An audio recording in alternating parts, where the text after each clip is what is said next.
असा वारीचा घेतला पावलांनी आम्हा वाळवंटी तुझी सावली गळा भेट घेण्या भीमेची निघाली तुझ्या नाम घोषात इंद्रायणी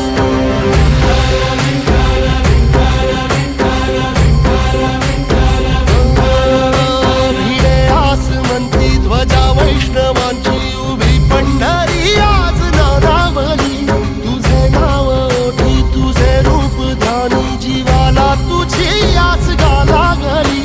जरी बाप साऱ्या जगाचा परी